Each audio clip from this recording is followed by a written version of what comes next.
How's it going, everybody? And welcome back to the channel, as today we are doing another Roster Mania reaction video. That is right. We're doing another one of these bad boys. The support that you guys have been showing on the channel has been incredible. It has been absolutely fantastic. So make sure, if you have not done so already, like this video. Make sure to subscribe to the channel so we can keep this momentum flowing. Today we've got ourselves a very interesting subject to discuss. We're keeping things in the OpTic Texas camp for right now. They're without a doubt really the only team to talk about, and for good reason, right? What is going on with OpTic Texas? Who is going to be their fourth? Yesterday we speculated about, hey, you know, who could be the replacements, who could be filling in for Dashi, who could be the replacement maybe for Illy. And since that video actually has gone live, there have been a few more updates. Now, again, there have been some interesting tweets that have come out, some cryptic tweets. It very well could all be a prank. It very well also could be something. There could be something to it. So essentially what has been going down is that there's been a lot of noise around the current challenger player, the current substitute for Boston Breach player known as Beans. So Beans has been posting some interesting tweets lately about, you know, different things. Life hits you fast. All of the tweets that you expect to see when a player could be getting picked up. So there was already a little bit of a buzz around, like, hey, you know, could Beans be getting added to the Boston Breach starting lineup? Could another team have picked him up?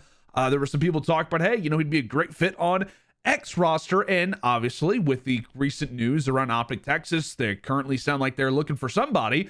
Beans could be their guy. And, you know, it fits role-wise. It fits based off of who they could be looking for right now, right? They can't really get the Preds or the Arcitys of the world. So how about they go to a team's bench? How about they visit challengers and see if they can find some success that way?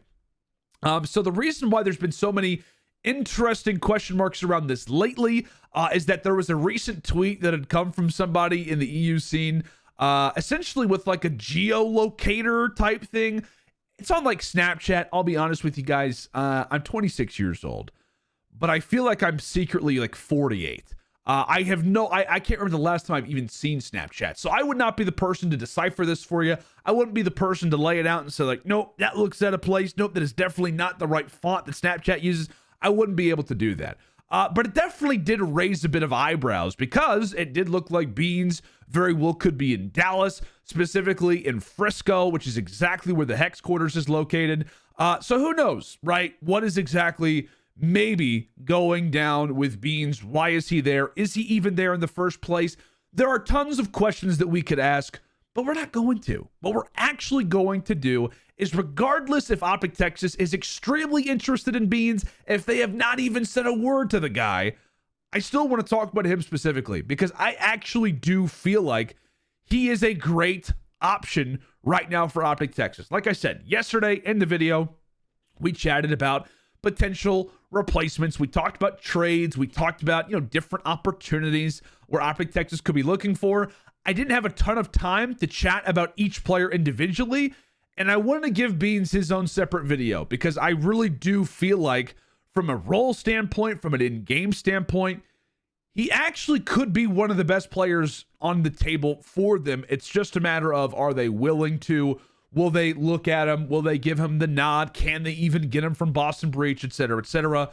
But let's talk about who very well could be the perfect addition to this OpTic Texas team, even though I guarantee a lot of people aren't going to be familiar with him. So allow for me to do a little bit of that handiwork for you. So essentially right now in the challenger scene, it feels like Beans is pretty much the guy, right? I mean, at different times throughout the seasons of challengers, you kind of have one name that usually stands out above the rest, or maybe even a handful of players. But when you think of challengers, you think of one guy, right? Last season, it was all about Scrappy. This season, at least to start, it feels like it is all about Beans, and for good reason, right? Last season, he ended up really getting his foot really in the scene, or really started to become on the radar by a lot of people, as he played under the Toronto EU Academy team, which is in partnership with Singularity. They end up going to the Pro-Am. By definition, don't play like amazing, but they had a really interesting series with OpTic Texas, which is funny enough. After the tournament was over, I think it was Crimsix who actually had went on his stream and talked about how he was very impressed by seeing Wardy. He was very impressed by seeing Beans on the EU Academy team. And he even went on to say, I would be shocked if these guys are not on a starting roster next season. And so there's been a lot of, noise already about Wardy. He currently sits on the New York Subliners' bench. There was rumors that if Pred was going to go to OpTic Texas, he could step in for Pred, which is crazy to even think about. And so following a similar foothold, if you will, if Seattle, rumored, was looking at somebody like Wardy to maybe fill the shoes of Pred if he's going elsewhere, would OpTic Texas consider, if Dashy is going, would they also look at a challenger player like Beans? So again, he kind of has that rise throughout the middle to end of Vanguard. He's very hot commodity. He and Toronto EU Academy essentially separate their ties. Boston Breach gives him the call. He is added to their substitute list. And from that point on, everybody has been very excited to see what's going to happen with Beans, right? Could he be picked up by a pro roster? Is there a chance that maybe if Boston Breach begins to struggle, they could give him a call as he would fill a great role for them in a flex position? Not only that, but he also got a little bit of more noise around his name because Awakening ended up getting sick at Major 1 at the Pro-Am, so they actually had to bring in Beans to play in one of their last few matches. He also was at the Challengers Open event. I think he finished like top 12, top 16, somewhere around there with the Boston Breach Academy team. So there's been like this consistent noise around his name. And so it's not out of the realm of possibility that this actually could be an option. That if you're OpTic Texas and you're looking at the whiteboard and you got a bunch of different names, you're circling things, you're trying to figure out who could we get, I would be surprised if we looked at that list and Beans was not on it. Because right now it feels like, based off of his career trajectory, if you look at guys who have been in somewhat of a similar spot to him, have gone through, the rotation in terms of kind of followed the same path, right? He is a part of Singularity in partnership with the Toronto Ultra brand, right? We've seen a few other guys go through similar teams to that, right? We saw Kleenex have that. We saw Insight go through that. We've seen Gizmo, right, last year go through that same thing where you're on Singularity, then you join a CDL roster. We know Kleenex and Insight are doing great things over on Toronto. Gizmo was part of the Royal Ravens last season. So it feels like he is almost in that same line of players. And it sounds like he very well could be the next great EU name. And obviously, if he was added to OpTic Texas, that would instantly get put to the test. That would instantly pretty much put his level of play on the eyes of many, many people out there. So it's an interesting decision because if you're OpTic Texas, where do you really go from here, right? Where do you decide to make a move at? And that's really what we're going to do right now is take a look again for those who are becoming fans of it. I'm becoming a fan of it every single time that we do this. Taking a look at the lovely little roster dashboard that we have going on here. It's basically a landscape of the CDL. So as we look at it, if you're OpTic, where do you go, right? Because it feels like you can't really mess with a ton of starting lineups. We talked about last video about, hey, you could go after somebody like Clay. Maybe an Asim could be a target from the Ravens. Maybe a Hook from the LA Gorillas, which I still think is all three of those are very, very possible options. But realistically, if you want an all-star player, where do you find him from? How do you even do that? And your option may have to be from taking a risk and diving into challengers like so many other franchises have previously done. Now, the biggest thing with OpTic Texas, and I'm sure you've heard a lot of people talk about it, or if not, here you go. OpTic is not historically an organization that does this. Why is that? Because they previously have not had to, right? When we talk about OpTic Gaming historically, they've never really needed to dive into the amateur scene. They've never really needed to dive into the challenger side since the CDL is formed.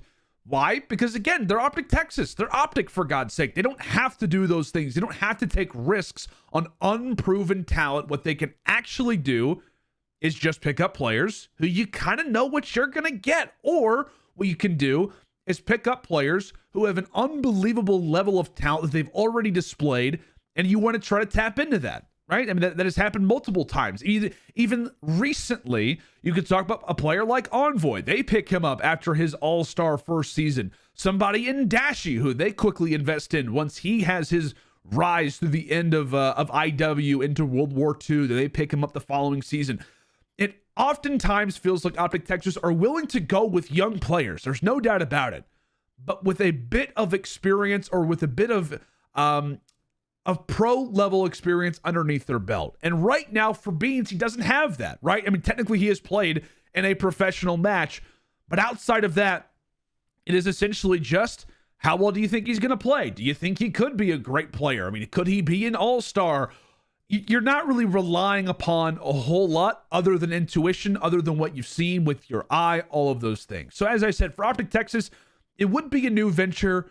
Is it worth the venture for them? And it's interesting because I know we're talking about how OpTic Texas, they've never really picked up a challenger player. I mean, by definition, they technically did last year with ProLoot. I mean, they had to go with somebody to fill the shoes of Illy due to the injury. And the reason why they decided to grab somebody like Illy, or rather the reason why they decided to pick up ProLoot in place of Illy is because they kept saying he was basically a carbon copy of him. He played the exact same way. He had the same tendencies, played the same role for the most part. All of those things. The reason why they decided to pick up ProLoot was because I'm imagining other players weren't available, or maybe they didn't want to invest in a marquee option when they thought Illy could come back. But they decided to go with ProLoot because he almost felt like the exact version of what they were losing. Now, the most interesting part about Beans is that he has oftentimes been labeled, I've actually heard a few people call him this, the EU version of Dashi, which is so funny because he very well could be subbing in for a player like Dashi. Incredible gun skill. I mean, from what I have seen, which isn't a ton, but I have watched a decent amount of his gameplay, whether it was in the Breaking Point tournament to kick off the season where he really looked fantastic to kick off the MW2 title, whether it's been in challenger matches, etc., cups, things of that nature. He does have an incredible level of gun skill. It feels like he has a high level of confidence when it comes down to the game. He does run an AR a majority of the time. I don't know if he's previously ran a main AR. I kind of forget, but I know he currently does run a flex.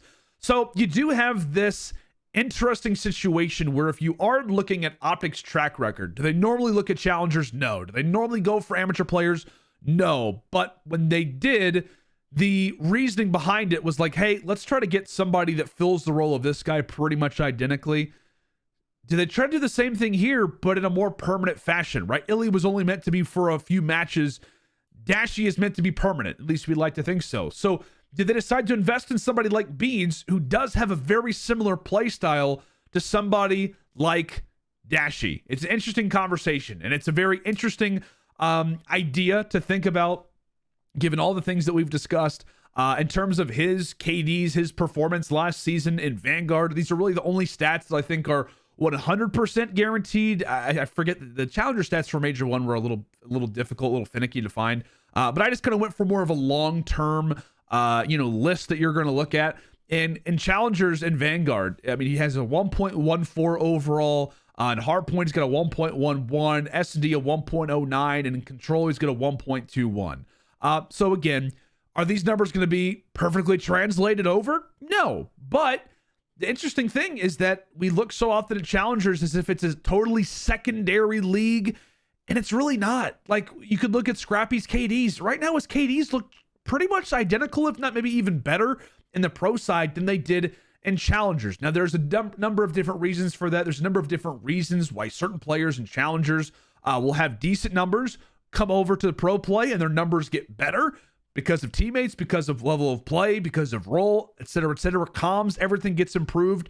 So you do wonder if Beans has already looked fantastic, if he's already the number one challenger option for a reason. If you're OpTic Texas, do you risk giving him the call? Now, I'm not the person to make that call, but if I am OpTic Texas and I'm thinking, hey, let me see if we can get X player. Can we get a Clay, for example? Can we get a Cammy? Maybe we can work on somebody else. Maybe there is another, marquee free agent that they are trying to acquire. It sounds like that's not really going to be possible for them.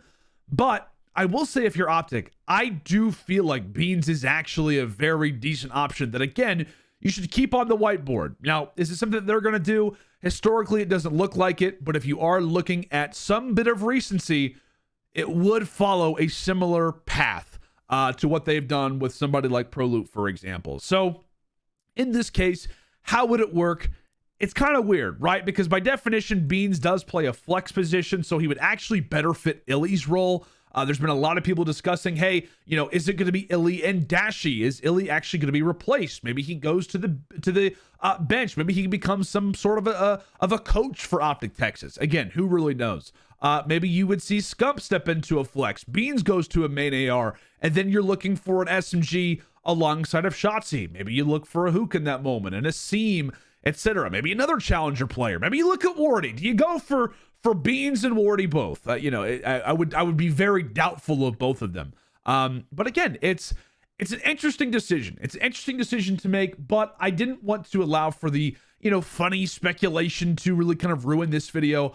I wanted to chat about it because I actually do think from an in-game POV, if OpTic Texas did decide to invest in him, whether it was their first option or not, I think that he's a good piece. I really do. And I think from a role standpoint, he would mix. Now, again, in-game decision-making, communication, all of those things that are going to be coming in for a rookie. Who knows how it would play? But I do think that if you're looking for somebody to put up similar slaying numbers, or at least be a talented slayer with an AR, who knows in terms of he can reach a Dashy-like level, that's asking a lot. But being compared to somebody like him, if he can put up similar numbers to Dashy, have that great work ethic, which again seems to be the bane of Dashy's existence. If he can basically be that same player, but not cause issues, or not really be a problem in game, whatever all the details are, I mean, that's really what you're looking for, right? I mean, that's exactly what you're looking for. Is OpTic Texas willing to make that investment? That is really what the questions are for right now. So do I think that there's a chance that we could see Beans to OpTic Texas? I have no idea. I'll be honest. I have no idea if that's a possibility. Given the rumors, given the speculation, the amount of noise, does that noise mean yes? Does that noise mean absolutely not? I have no clue. But what I will tell you is that if you are running out of options, if the marquee players are not available and Beans is on the list of players that are available that you can attain, I think he should be on the list. For all the reasons that we talked about in this video, I think that he should be on the list for OpTic Texas, given the examples that we listed, given the fact that he really does feel like a really good fit to the roster. Now, again, how does the construction go after that point? We talked about it for a moment. I have no idea exactly how all the pieces would fit together after that is done, but I think that there is potential there regardless of the way that everything is exploding up on Twitter. Is it likely? Again, who knows? But I think that it would be a right move to make, a good decision to make, which is interesting. Like I said, man, challenger players, it works out a lot more than people think that it does. But that's going to do it for this video. I greatly appreciate you guys for sticking all the way to the end of it. If you have not done so already, make sure to like this video. Make sure to subscribe. I promise we got more content coming to the channel very soon. We're talking podcasts. We're talking more up-to-date videos here on the channel as well. So be staying tuned in for that. More Roster Mania reactions, more Roster Mania coverage to come. So stay tuned for that as well. And I'll see you guys back here on the channel very soon.